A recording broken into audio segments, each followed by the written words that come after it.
महाराष्ट्र अनलिमिटेडची सुरुवात एका ब्रेकिंग न्यूजनं आपण करणार आहोत। भाजपकडून सांस्कृतिक मैदानावर आता शुद्धीकरण करण्यात आल्याची माहिती मिळतेय। महाविकास आघाडीची सभा झालेल्या या मैदानाचं शुद्धीकरण करण्यात आलेलं आहे। गोमूत्र शिंपडून हे शुद्धीकरण भाजपतर्फे करण्यात आल्याचं समजतंय। छत्रपती संभाजीनगरच्या सांस्कृतिक मैदानावर महाविकास आघाडीची रविवारी सभा पार पडलेली होती। या सभेनंतर आता आज सोमवारी भाजपकडून या सांस्कृतिक मैदानाचं गोमूत्र शिंपडून शुद्धीकरण केलं गेलेलं आहे।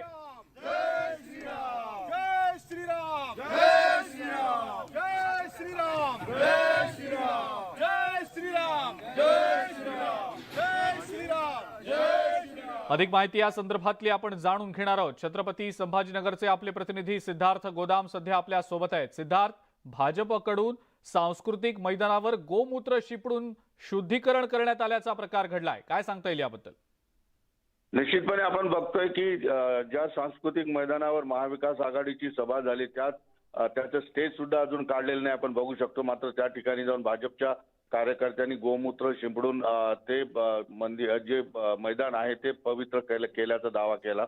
एकंदरीतच महाविकास आघाडीच्या या सभेवर भाजपने आधीपासून जी आहे त्याच्यावर टीका केली होती, कारण या मैदानावर स्वर्गीय बाळासाहेब ठाकरे यांनी हिंदुत्वाचा हुंकार दिला, हिंदुत्वाचे धडे दिले, हिंदुत्वाचे कडवट विचार दिले। त्याच मैदानावर उद्धव बाळासाहेब ठाकरे यांनी महाविकास आघाडीच्या कुबड्या घेऊन बाळासाहेबांचा जो काही हिंदुत्वाचा विचार होता त्या ठिकाणी त्या मैदानावर गाडून टाकला, अशा पद्धतीची टीका गेल्या 2 ते 3 दिवसांपासून भाजप करते। मात्र आता भाजप त्या ठिकाणी मैदान गोमूत्र शिंपडून पवित्र केल्याचा दावा करते, कारण हे मैदान हिंदुत्वाच्या मुद्द्यावर नेहमी भाषणे होणारे ते पवित्र झाल्याची भावना भाजपने व्यक्त केली। आणि आपण बघतोय की कशा पद्धतीनं बाटलीमधलं आलेलं जे आहे सगळं गोमूत्र त्या ठिकाणी शिंपडून टाकलेलं आहे। त्यांचं म्हणणं सरळ आहे, हे अपवित्र झालेलं मैदान जे आहे आम्ही आता पवित्र। ठीक आहे सिद्धार्थ, धन्यवाद, सविस्तर माहिती आपण दिली त्याबद्दल।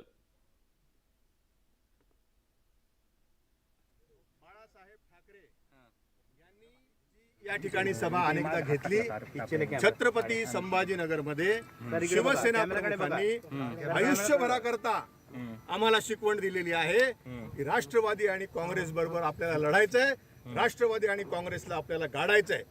तरी सुद्धा या ठिकाणी उद्धव ठाकरे या ठिकाणी येतात आणि राष्ट्रवादी आणि काँग्रेसच्या कुबड्या घेऊन या ठिकाणी सभा घेतात। म्हणून इथे आम्ही पवित्र करण्यासाठी इथे आलेलो आहे, कारण आदरणीय हिंदू हृदय सम्राट बाळासाहेब ठाकरे यांनी हे पवित्र केलेलं, त्यांचे चरण इथे लागून हे पवित्र झालेलं ग्राउंड आहे। आणि म्हणून हे अपवित्र काल झालं ते पवित्र करण्यासाठी आम्ही सर्व कार्यकर्ते या ठिकाणी आलेलो आहोत। पुढची महत्त्वाची बातमी बघूया। काँग्रेस नेते राहुल गांधींना मोदी आडनावाबाबत केलेल्या वादग्रस्त वक्तव्याप्रकरणी सुरत कोर्टानं जामीन मंजूर केलाय।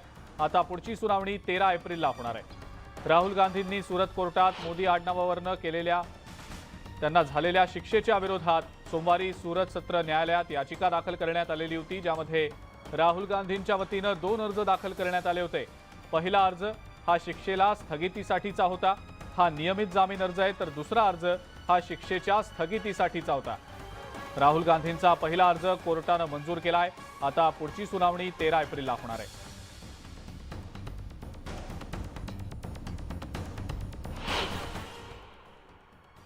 राहुल जी को जो कन्विक्शन हुआ था उसके अंतर्गत हमने आज एप्लीकेशन लगाई थी।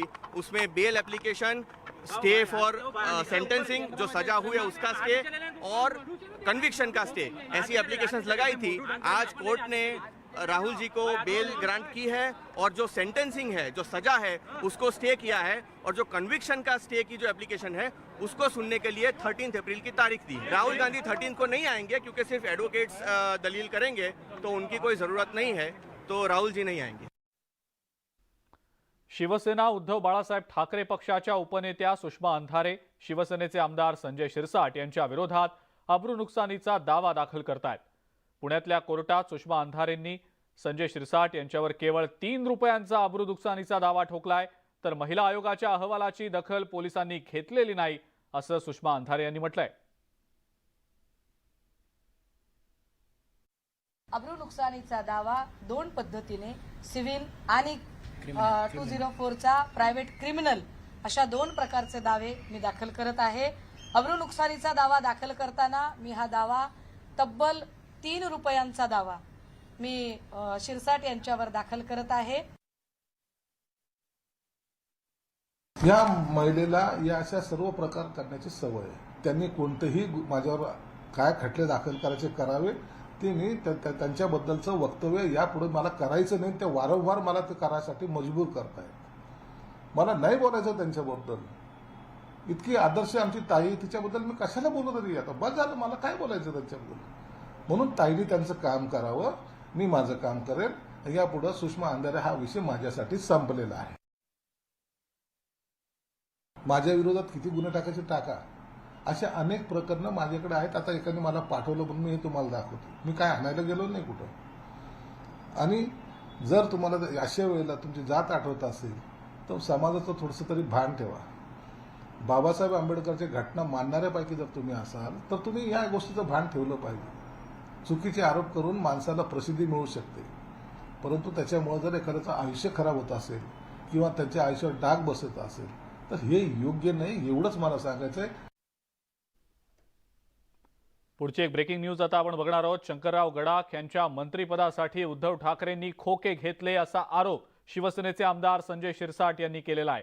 तर उद्धव ठाकरेंना राष्ट्रीय राजकारणातनं राज्याच्या राजकारणात आणलं असा टोलाही शिरसाटांनी लगावला आहे. आणि त्यामुळे आता यावरून राजकीय वादंग पेटण्याची शक्यता आहे.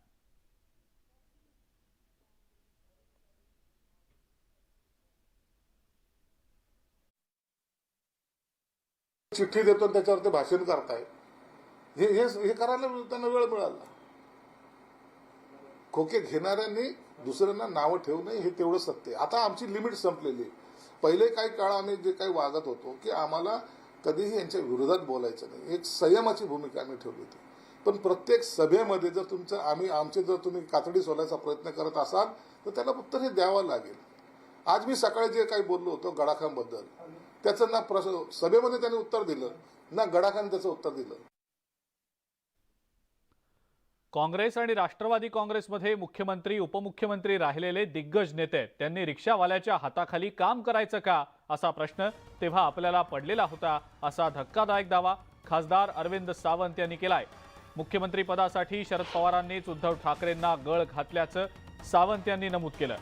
काँग्रेसमध्ये पृथ्वीराज चव्हाण आणि अशोक चव्हाण असे 2 नेते मुख्यमंत्री राहिलेले आहेत. राष्ट्रवादी काँग्रेसमध्ये छगन भुजबळ, जयंत पाटील, अजित पवार यांच्यासारखे दिग्गज नेते आहेत. ते या रिक्षावाल्याच्या हाताखाली काम करणार का असा प्रश्न महाविकास आघाडी सरकार स्थापनेच्या वेळेला आपण विचारल्याचं सावंतांनी म्हटलं. आदरणीय शरद पवारांनी हा शब्द वापरला. शब्द माझा आहे, उगाच काहीतरी शब्द फिरवू नका. माझा शब्द आहे, माझा शब्द आहे. पण वस्तुस्थिती ती आहे की सातत्यानं ही सारी मंडळी आदरणीय उद्धवजींना मोह होता खुर्चीचा, त्यांना मुख्यमंत्री व्हायचं होतं म्हणून ते गेले असं जे आरोप करतात ते असत्य आहेत. आणि ते सांगताना मी सांगितलं त्यांना की काय घडलं होतं. मी राजीनामा देऊन गेलो होतो ना, खुशीत होते, सगळे गाजरं खात होते. पवार साहेबांनी नेहमी 55-60 वर्षाच्या राजकीय जीवनामध्ये काम करत असताना सगळ्याच गोष्टीचा आदर केलेला आहे. तर त्याच्यामध्ये शेवटी ह्यांनी सांगितलं की बाबा रिक्षावाला हा माझा शब्द होता, पवार यांचा नाही. मी पवार यांचं नाव घेतलं पण शब्द माझा. उद्धवजी काय बोलले, मला एका शिवसैनिकाला सीएम करायचं होतं, अशा पद्धतीनं त्याच्यामध्ये आलं. आणि म्हणून माझी विनंती की तोही गोष्ट क्लिअर अरविंदरावांनीच केलेली आहे. रविवारी पहिल्यांदाच महाविकास आघाडीची संयुक्त सभा झाली आणि छत्रपती संभाजीनगरमध्ये झालेल्या या सभेला महाविकास आघाडीतील ठाकरे गट, काँग्रेस आणि राष्ट्रवादी काँग्रेस या 3ही पक्षांमधल्या सगळ्या प्रमुख नेत्यांचा सहभाग होता. मात्र काँग्रेस प्रदेशाध्यक्ष नाना पटोले व्यासपीठावर कुठेच दिसले नाहीत आणि त्यामुळे अनेकांच्या भुवया उंचावल्या होत्या. नाना पटोलेंच्या नाराजीच्या चर्चांनाही आता उधाण आलेलं आहे. मात्र त्यावर खासदार संजय राऊतांनी खुलासा केलाय. नाना पटोलेंची प्रकृती खरंच बरी नसल्याचं त्यांनी सांगितलं. पुढच्या सभेला नाना पटोले नक्कीच असतील असंही राऊत म्हणाले.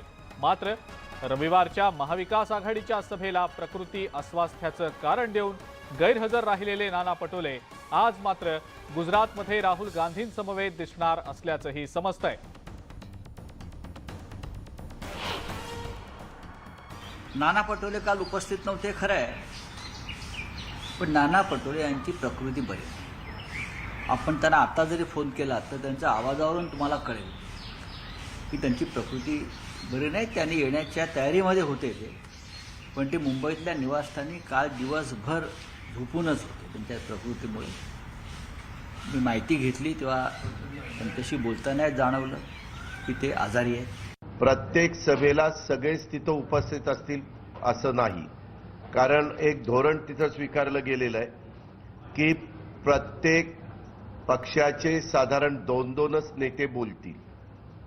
आता तुम्हालाही माहिती आहे की आमच्या प्रत्येक पक्षामध्ये अनेक मान्यवर आहेत, अनेक वडीलधारी आहेत आणि सगळ्यांना बोलता, कारण एवढ्या मोठ्या सभेमध्ये साधारण 2 तासात सभा संपवावी अशा प्रकारचं आमचं नियोजन असतं. पंतप्रधान नरेंद्र मोदींच्या डिग्रीवरून सुरू झालेला वाद काही थांबताना दिसत नाहीये. विरोधकांनी मोदींच्या डिग्रीचा मुद्दा चांगलाच लावून धरलाय. शिवसेनेच्या ठाकरे गटातले खासदार संजय राऊतांनी ट्विटरवरनं पंतप्रधान नरेंद्र मोदींवर शैक्षणिक पदवीवरनं जोरदार हल्लाबोल केलाय. आमच्या पंतप्रधान मोदींची ही डिग्री बोगस आहे असं लोक म्हणतात, मात्र मला वाटतं की ही ऐतिहासिक आणि क्रांतिकारी डिग्री आहे असा टोला संजय राऊतांनी लगावलाय. तसंच ही डिग्री नव्या संसद भवनाच्या मुख्य द्वारावर फ्रेम करून लावावी अशी मागणी देखील त्यांनी केलेली आहे. अनेक जण सुशिक्षित आहेत, पदवीधर आहेत. अनेक जणांची परिस्थिती घरची शिक्षण पूर्ण करण्यासारखी नाही, कर्ज काढून शिक्षण घेतलेलं आहे, पदवी मिळालेली आहे, मिळवलेली आहे, मिळालेली नाही, मिळवलेली आहे. कारण हल्ली असं म्हणतात डॉक्टरेट सुद्धा विकत घेता येते. नाही, मला कोणाचाही संदर्भ द्यायचा नाहीये, पण काही जण पाण्याची इंजेक्शन घेऊन फिरतात, सोडून देताना. ऐतिहासिक और क्रांतिकारी, हिस्टोरिक एंड रिवोल्यूशनरी, इस प्रकार की ये शिक्षा और डिग्री है तो जनता के लिए हमारे प्रधानमंत्री जी की जो एजुकेशन है, उनकी जो हैसियत है, वो देश को, पूरे पार्लियामेंट को अगर समझनी चाहिए. तो जो नया पार्लियामेंट प्रधानमंत्री ने बनाया है, मोदी जी ने, उसका जो ग्रैंड एंट्रेंस है उनके ऊपर लगाइए, उसमें छुपाने की क्या बात है. असं कुठं शिक्षणाच्या बाबतीमध्ये वैद्यकीय क्षेत्रात MBBS किंवा ज्या त्यांच्या पदव्या आहेत ते झाल्याशिवाय तो तिथं काम करू शकत नाही असं काही राजकारणामध्ये नाहीये. आणि त्याच्यामुळे आज ते जवळपास 9 वर्ष तुमच्या माझ्या देशाचं प्रतिनिधित्व करताय आणि आता डिग्रीच्या बद्दल काढून मी बऱ्याचदा बघतो मधून अधून मंत्र्यांच्याही डिग्रीचं काढलं जातं, पंतप्रधानांच्याही डिग्रीचं काढलं जातं. तो महत्वाचा प्रश्न आहे नाही, महत्वाचा प्रश्न महागाई आणि बेरोजगारीचा. ठाकरे गट विरुद्ध राणे कुटुंबीय हा वाद काही नवा नाही. ठाकरे गटातले आमदार भास्कर जाधवांनी पुन्हा एकदा राणे कुटुंबियांवर टीका केली आहे. लोटे इथल्या एका सभेमध्ये बोलताना जाधवांची जीभ घसरली आणि त्यांनी नारायण राणेंच्या दोन्ही मुलांसाठी आक्षेपार्ह शब्द वापरला. तसंच रामदास कदम यांच्यावर सुद्धा त्यांनी भाषणाद्वारे तोंडसूक घेतलंय.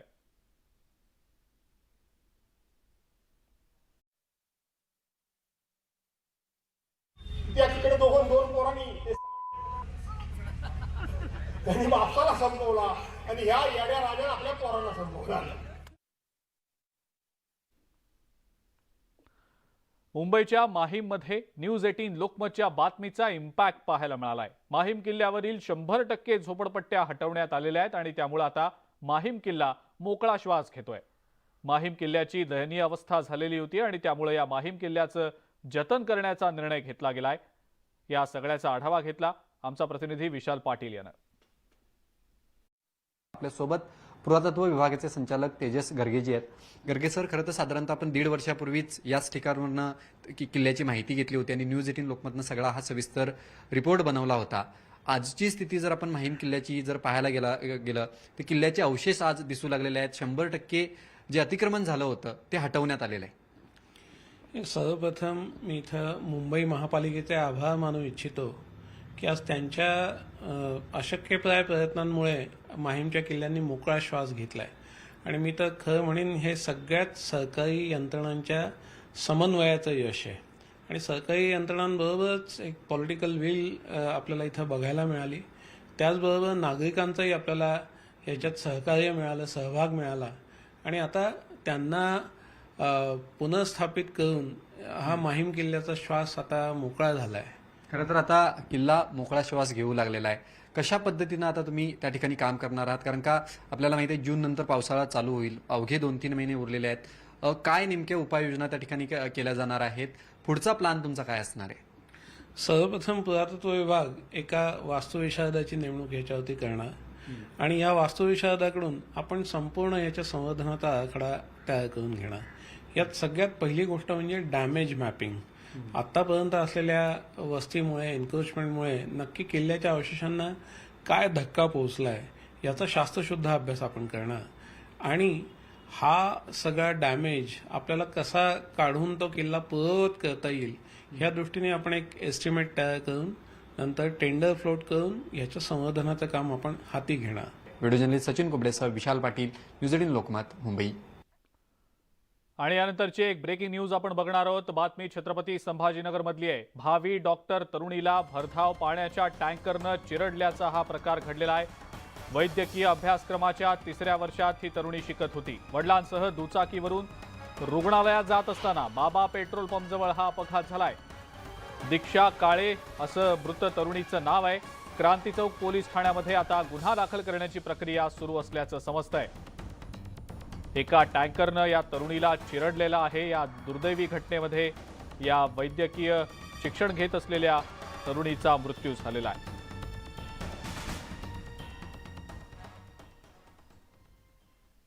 सरपंचाच्या हत्येनं राज्यभरात खळबळ उडालेली आहे. पुणे जिल्ह्यातल्या शिरगावचे सरपंच प्रवीण गोपाळे यांच्यावर कोयत्यानं वार करून त्यांची हत्या करण्यात आलेली आहे. जमिनीच्या वादातनं हत्या झाल्याचा संशय व्यक्त होतोय. या प्रकरणी पोलिसांनी 4 संशयितांना अटक केली आहे.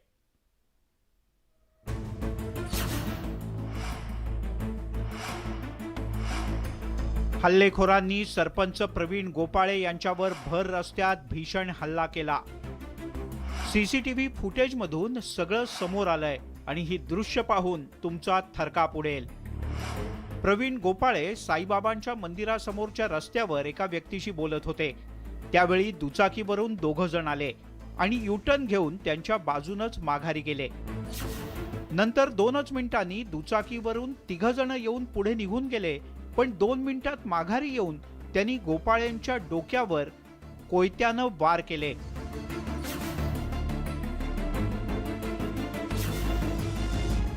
त्यामुळे गोपाळे जीव वाचवण्यासाठी तिथून धावू लागले. मात्र अवघ्या 10 फुटांवर त्यांना घेरून त्यांच्यावर सपासप वार करण्यात आले. रक्ताच्या थारोळ्यात पडलेल्या प्रवीण गोपाळे यांना उपचारांसाठी तातडीनं रुग्णालयात दाखल करण्यात आलं. पण इथे त्यांचा मृत्यू झाला. राष्ट्रवादी काँग्रेसचे सरपंच असलेले प्रवीण गोपाळे यांची जमिनीच्या वादातून हत्या झाल्याची परिसरात चर्चा आहे. सरपंच प्रवीण गोपाळे यांच्या हत्येनंतर शिरगावमध्ये बंद पुकारण्यात आला. परिसरात शुकशुकाट पाहायला मिळाला. आता पोलीस तपासात या हत्येमागचं खरं कारण आणि मास्टरमाइंड यांची नावं समोर येतील का याकडे सगळ्यांचं लक्ष लागलंय. गणेश दुडम, न्यूज 18 लोकमत, मावळ. आणि या सगळ्या महत्त्वाच्या बातम्यांसोबतच महाराष्ट्र अनलिमिटेडमध्ये आता वेळ झाली इथंच थांबण्याची. ताज्या बातम्या आणि अपडेट्ससाठी बघत राहा फक्त न्यूज 18 लोकमत.